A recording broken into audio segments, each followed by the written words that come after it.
தினமொரு வசனம். ஓசியா 13 வசனம் 6. தங்களுக்கு இருந்த மேய்ச்சலினால் திருப்தியானார்கள். திருப்தியான பின்பு அவர்கள் இருதயம் மேட்டிமையாயிற்று, அதனால் என்னை மறந்தார்கள். விளக்கம்.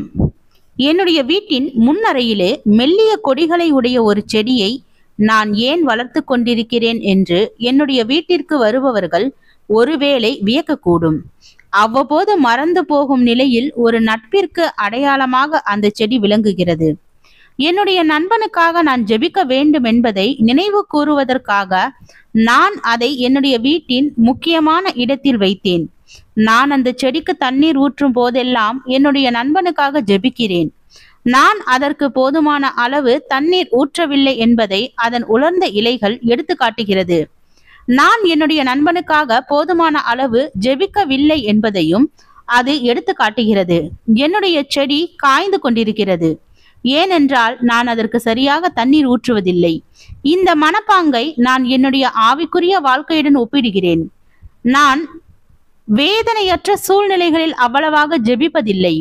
அது தவறுதான். தேவனுடைய ஆசீர்வாதங்கள் இருக்கும்போது அவர் எனக்கு தேவையில்லை என்று நான் நினைக்கும் வேளைகளில்தான் உண்மையாகவே அவரது உதவி எனக்கு அதிகமாக தேவைப்படுகிறது. ஓசியாவின் புத்தகத்தில் தேவனால் தெரிந்து கொள்ளப்பட்ட தேசத்துடன் அவருக்குள்ள உறவு முறையை விவரிக்கும் வார்த்தைகள் என்னுடைய சொந்த ஆவிக்குரிய அனுபவத்தை பிரதிபலிக்கின்றன. தேவன் ஆசீர்வதிக்கிறார், நான் வளருகிறேன். தேவன் திருப்தியாகிறார், நான் பயனடைகிறேன். தேவன் தம்முடைய ஆசீர்வாதத்தை அளிக்க மறுக்கிறார், நான் என்னுடைய தேவையின் உணர்வை பெறுகிறேன். தேவன் என்னுடைய பாவத்தை வெளிப்படுத்துகிறார், நான் மனம் திரும்புகிறேன். தேவன் மன்னிக்கிறார், நான் என்னுடைய அர்ப்பணிப்பை புதுப்பிக்கிறேன். நான் தேவைகளை சந்திக்காத வேளைகளிலும் ஜெபிக்க வேண்டும் என்பதை என்னுடைய வீட்டிலுள்ள செடியிலிருந்து கற்றுக்கொண்டுள்ளேன். நான் துயரப்படும் வேலைகளில் மட்டுமல்ல, நான் ஆசீர்வதிக்கப்படும் வேலைகளிலும் தேவன் எனக்கு தேவை.